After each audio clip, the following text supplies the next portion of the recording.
CNO's Rapid Innovation Cell podcast. This is E21 Anderson. Today, we talk to Lieutenant Jason Knudson of the CRIC.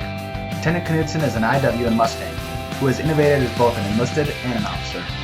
We talk about how to appropriately cold call your superiors, selling your ideas, and how to make the most of mentorship opportunities. Stay tuned.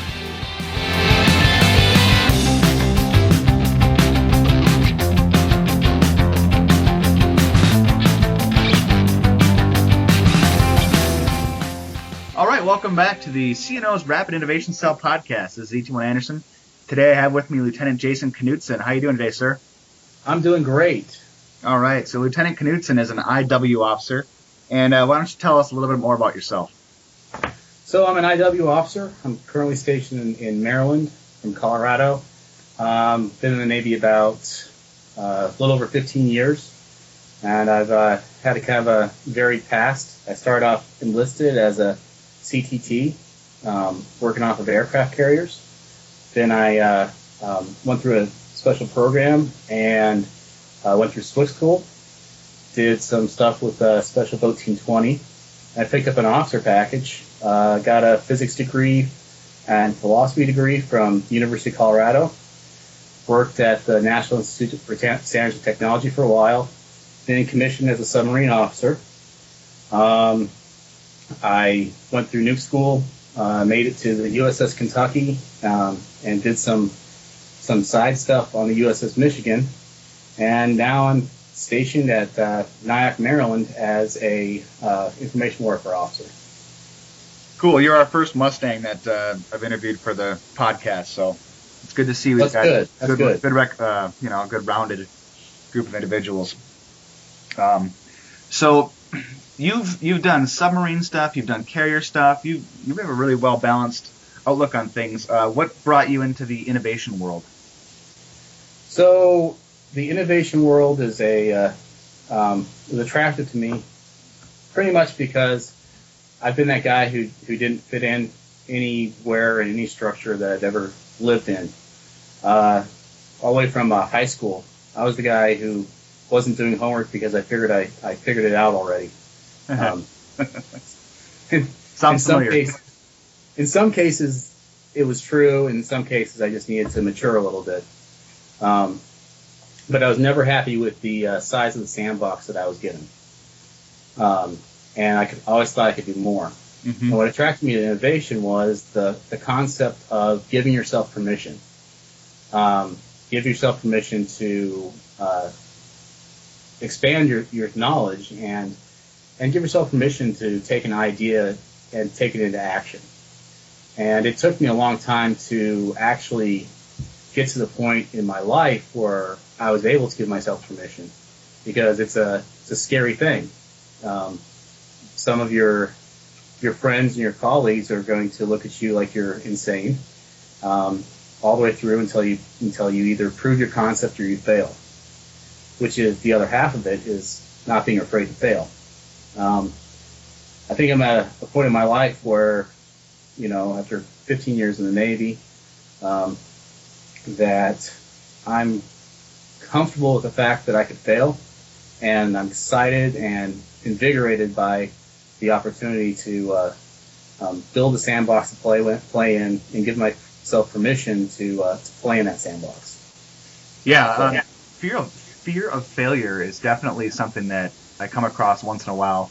For myself, but others, have you ever had that talk where somebody's pulled you aside and they're like, by doing this, you're kind of putting yourself out there. And it's like, well, yeah. What's the worst that can happen? It's not like, I learn from it and move on. If I don't learn from it and then never try again, that's the worst that can happen, in my opinion. I agree. I just recently had a situation where I had a lot of turnover in my current command, and we had a new XO and a new CO, and I was doing something sort of pushing the limits of it, and the new triad heard about it and brought me in the office, and it was sort of an uncomfortable discussion, because even though I know I had good reasons for everything I did, I only had about 5 minutes to explain them to the staff. So being an innovator terrifies the people around you, especially the people who are responsible for maintaining the status quo. Mm-hmm. I think it's very important for innovators to understand that by doing that, you're going to terrify a lot of people. That there are a lot of people who are invested in maintaining the organization that has done so much for them for so long. Mm-hmm. And the idea of disruptive innovation is disrupting old ideas, not necessarily disrupting the organizations that you're in.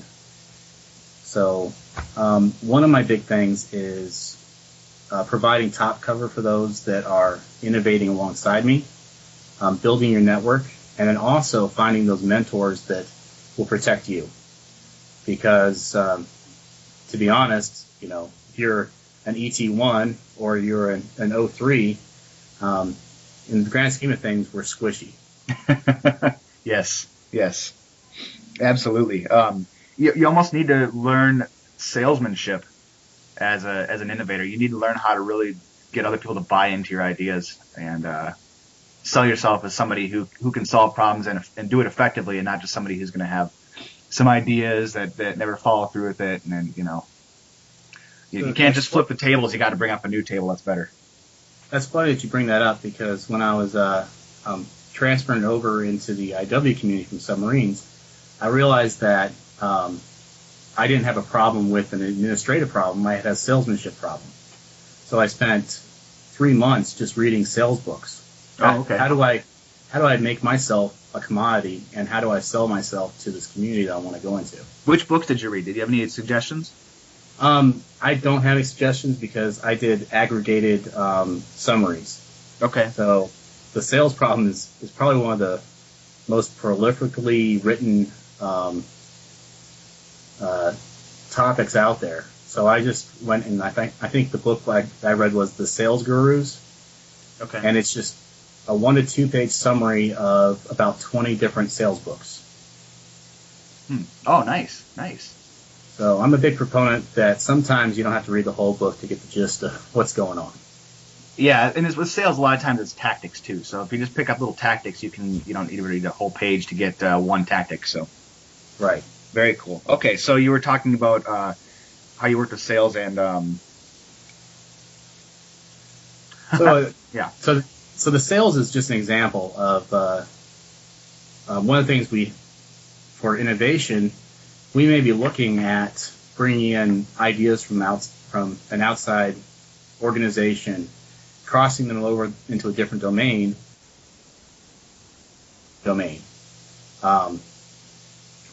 So, for example, taking a sales concept and then using that to sell myself for an administrative decision in the Navy. Right. And I'm obviously not a business major. So one of the things that we have to do as innovators is we have to be able to educate ourselves.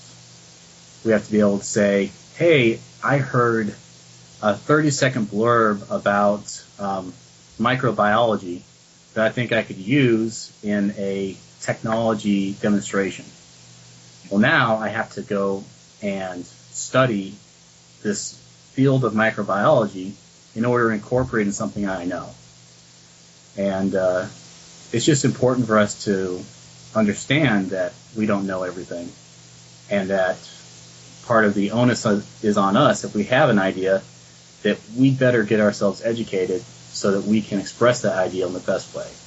Yeah, and one of the things that we talk about in the CRIC and the groups that surround the CRIC are those weak tied networks, where we meet people that are outside of our silos and we make connections, and you never know when something that, a solution that's very obvious to somebody who's a design thinker or maybe works for, does sales or something.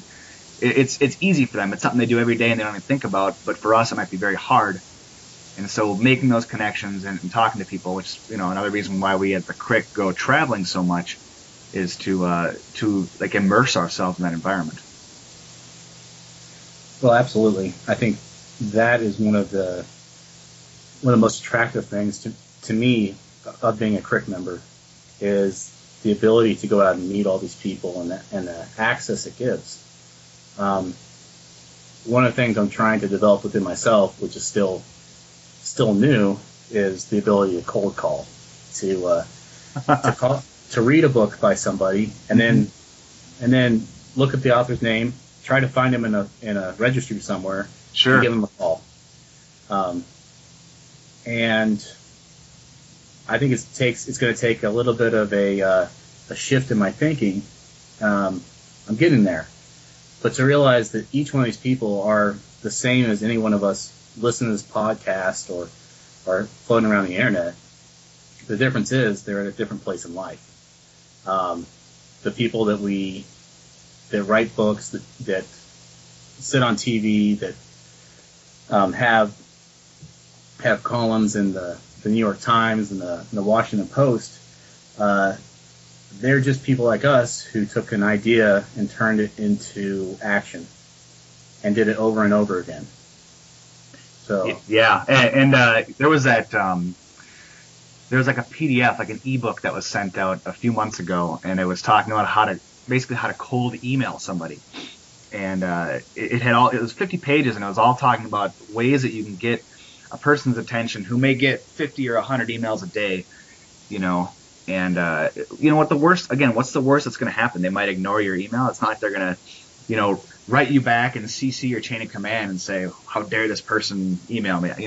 Obviously you're probably not going to cold call somebody above your chain of command, right? That's hopefully obvious to our listeners, but outside of the military, business folks, I know Lieutenant Crone and I, when we went to Washington for our visit, he cold called Bungie, and we got to tour Bungie studios and talk to one of their people about some stuff, and that was really cool. I mean, the people that made Halo, it's kind of tucked away. Like if you were to walk past our office building, you'd have no idea it's there, and it's not even listed on the registry of the office. You can't, second floor or whatever, like home decor. It has some kind of random name. It doesn't say like Bungie Game Studios. And but yeah, cold calling is definitely cool. And you don't even need to be a member of the CRIC to do it. Just say, hey, I'm in the military, and this is whatever I found or read was really exciting by you, and this is why I'd like to ask you some follow-up questions. There are a lot of people that are willing to have a conversation. So one of the things you mentioned that I think I either take difference to, or I think that it's something we need to change in the military structure, is that you said that you shouldn't cold call your seniors. And I absolutely disagree. What we need to do, and I've done a couple of projects on this. I've been working on a project for the information warfare community called Crypto Corps. And all it is a social media site for the information warfare community and those associated with cryptology and cyber to get together and speak with one another. Now, I have no product to show you because I'm still working through the accreditation process for the website, which to be honest with you, I don't know whether it's going to fall into a category of a success for me and the others who are working on this project, or it's going to be lumped into the hopeful failures that we learned a lot from. But what the idea was to make a flagpole where the flag officers could get input directly from the sailors and chiefs and junior officers across the entire spectrum in a flat manner. Okay. Where the idea that Seaman Timmy came up with and posted on that forum would be read by, the 3-star admiral who's in charge of our command. And then they could immediately turn that into action if it was an actual item.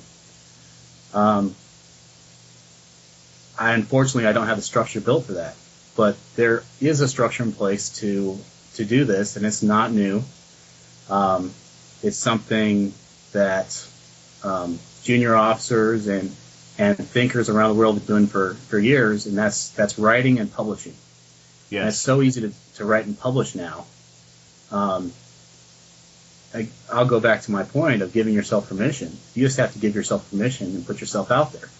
Yes. Yeah, and I was just talking to Mr. Scott Cheney Peters about this, and exact same thing about blog posting and doing that kind of stuff. I know my command is very supportive, and I'm at the LCS, the LCS run sort of community, about white papers. So one thing that you can do, I mean, cold calling, I don't know if that, the way that you cold call a business person, pick up the phone call, I'm not going to do that to the Commodore or to my captain, but I know I can route a white paper if I have a proposal on, hey, this is something we could do with the ship or something, that they will take their time to look at that. So, but yeah, blogging is an outstanding method as well. So, but there's also appropriate ways to contact those offices. You may not be cold calling your flag officer or your CEO of the company because, be honest with you, they have a lot on their plate and they can't deal with people coming directly to office. They need a filter. Mm-hmm. And those filters are in place. For the military and the government, those are executive assistants and flag aides. For the civilian world, CEOs, you're talking your administrative staff, they'll have executive assistants.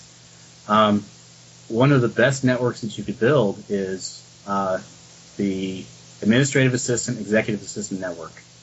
I work in a very, very large national organization right now, and I make it a point to filter around and talk to the administrative staff for a couple of reasons.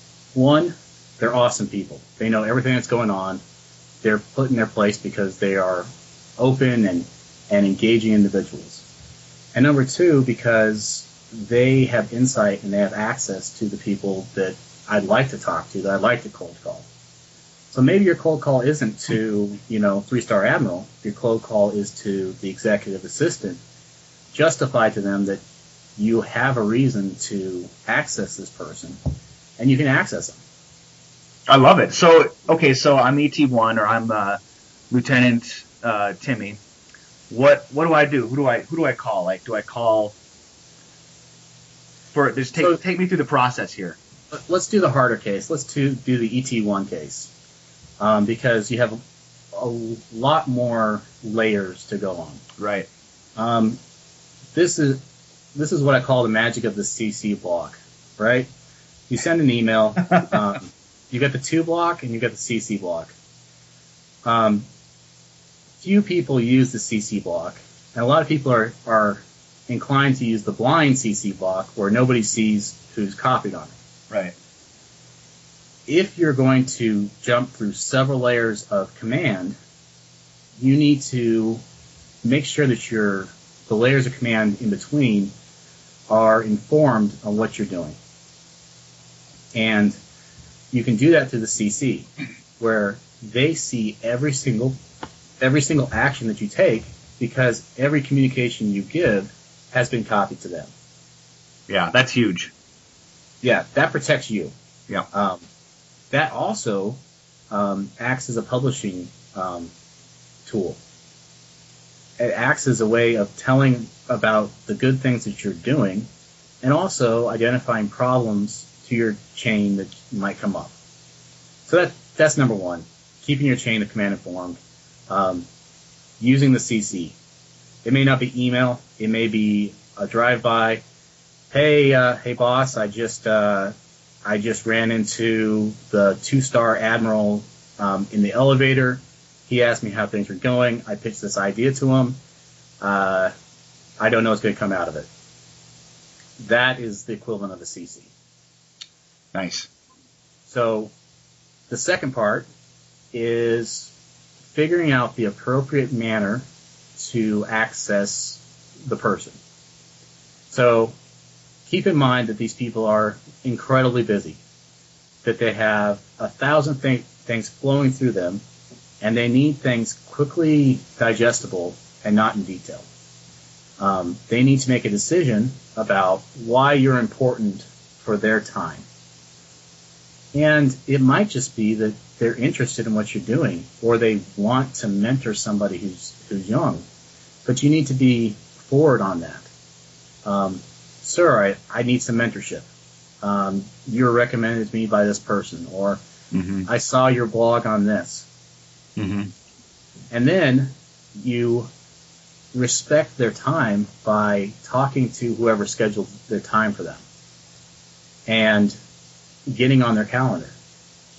And one of the things you might do is shoot them that cold call email after you've deconflicted with your CCs at your level. Hey, sir, I'm going to go do this. But the important CC that you put on that email is you CC their executive assistant and their administrative assistant. Okay. That shows some respect, and it also allows them to deconflict the calendar with you. Sure. And, it does seem like the best people inside and outside the military love mentoring, and, they want to share their time and their thoughts, especially if somebody is eager and interested, and in doing that sort of thing. So, it'd be very good, yeah. Oh, one note on the mentorship. From my mentors, the feedback I've gotten from them, and from my experiences mentoring other people, has been that the mentorship isn't a one-way street. When you go to a senior person for mentorship, you should develop a two-way relationship, and that mentor may get something out of what you have in your knowledge base. Right. I think that's a fundamental portion of the CRIC, is taking junior officers and junior enlisted sailors who have not been so jaded, or who have not been incorporated into the process, and injecting the new ideas into the system. So the most base layer of how we do that in the military is the mentor-mentee relationship. I like that. I like that view. That's really good. Yeah, if you're not learning anything from the people that you're mentoring, it seems like it's not really a two-way conversation then. So, well, let's pull the thread on the mentorship thing too.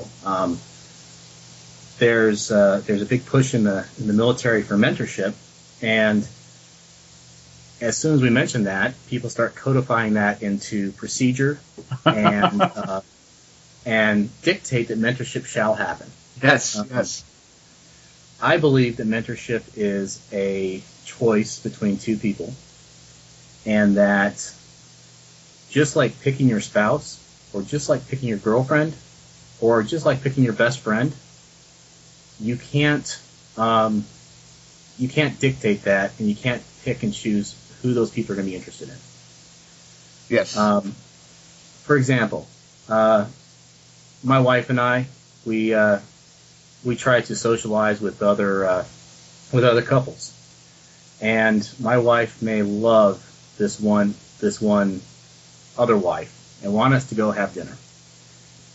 And what inevitably happens, which pops up in sitcoms now and then, is you sit down to dinner, and the two wives start talking because they've been socializing all day, and the two husbands look at each other and make a decision right then and there that, I really don't like that guy. It's nothing personal. We just don't get along. Oh, that is so the opposite of my experience in that. It seems, for me, it seems like any two guys can pretty much find random, safe topics to chat about. Like, we might not be best friends, but we'll make it through the night together. Oh, I think we'll make it through the night together, but are you going to establish a continuing relationship with that person? Yeah. Right? Maybe Facebook friends, and then, whatever. Yeah. Yeah, if my chief determines I need a mentor, puts me in a room when I was an enlisted guy, puts me in a room with another person and says, this person will be your mentor. I guarantee you I can find an hour worth of stuff to talk to that person about. Yeah. But I'm not going to be motivated to continue that relationship. Am I going to call them up in 30 days when I have a problem? Or am I going to meet with them at my mandated mentorship times just to fill that requirement. Yep, check the blocks, fill out the appropriate paperwork, and move on to the next task for the day. Right. Yeah, So, I've been fortunate in that my chains of command have always been like pick your mentor, and the paperwork. Okay, that's kind of like a necessary evil, but then I've been able to make use of it. I think not as much as I should, but my recommendation to anybody in that situation, unfortunately, get your mentorship relationship, and then you're not tied into one mentor. I have 10 or 15 mentors that I call up for whatever reason I need to.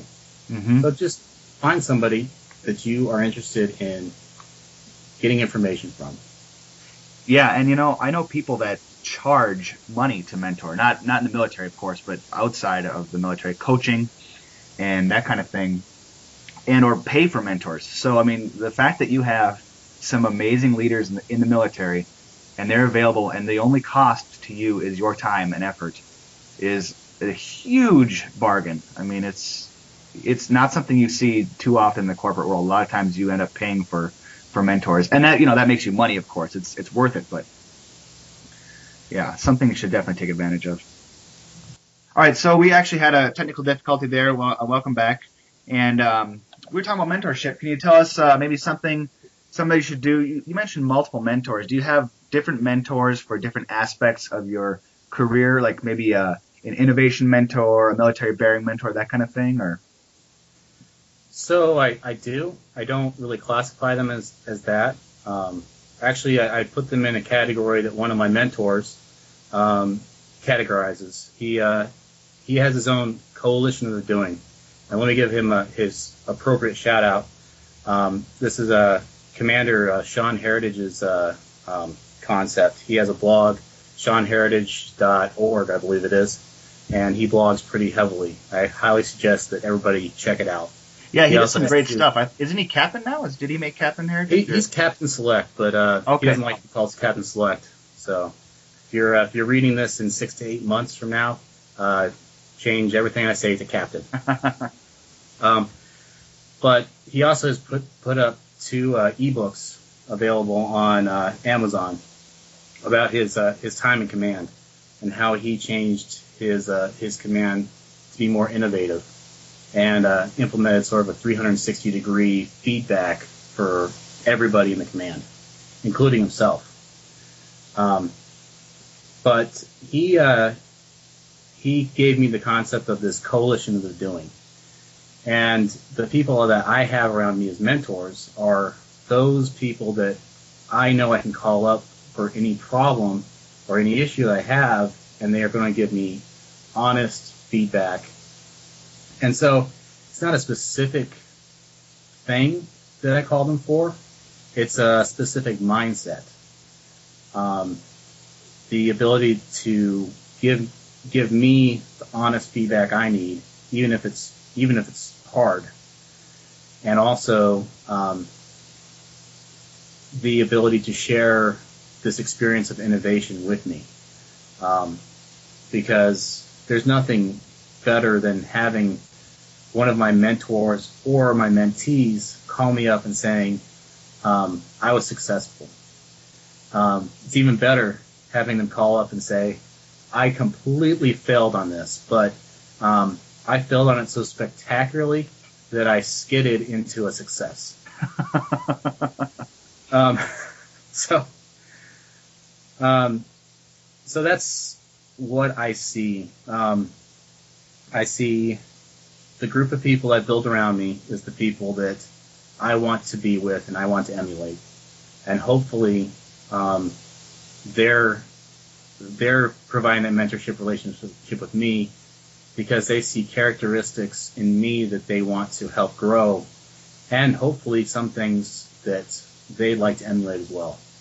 Wonderful. And of course, then the kind of the payback too is find those who are maybe working for you that need mentors and reach down and help them realize their passions. Because once you've been in even just a few years in the Navy, you've got more knowledge than the next guy. So start helping them out. This has been a really fast 30 minutes, sir, and it's been a great talk. We're going to have to come back next time and talk about some of the things we didn't get a chance to come around to, like future naval warfare and stuff.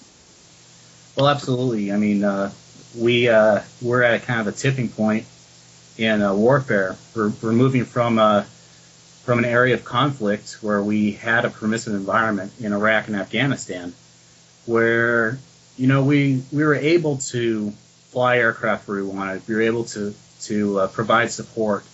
It was a land war. We knew where we were fighting. We knew the enemy we were fighting. Even if it was a little unconventional, we knew it was an unconventional war. With the coming year, we're going to be pulling back out of that permissive environment, and we're going to be looking at places that we haven't looked at in years. Southeast Asia, the shift back to Asia, Africa, looking both in Europe and going back and looking at North America again and saying, hey, where are we here? And of course, there's a lot of discussion out there about how we're going to operate in a physically constrained environment. Yeah, one of the keys that we have to do is we have to take a critical look at ourselves and figure out how to do more with less. And that's going to take innovators. That's going to take us networking and finding those seams of innovation and not duplicating our efforts anymore. Yeah, absolutely. I think this would be a great conversation. We should invite Mr. Scott Cheney-Peters into this too with his SimSec organization and have like a Skype out with 2 or 3 people and see if we can have a conversation, because I can see a really good show talking about this. I think we definitely have a nice innovation throwdown. Absolutely. So thank you again, sir. Once again, it's been Lieutenant Jason Knudson on the CNO's Rapid Innovation Cell podcast. This is Z21 Anderson. Thank you for listening today. All right, thanks for listening today to the CRIC podcast. Remember, the views that we express today are those of our own. They do not necessarily represent Navy policy. Thanks for listening. Get involved with your local CRIC-X chapter. Check us out on Google. We're also on Facebook at www.facebook.com/NavyCRIC.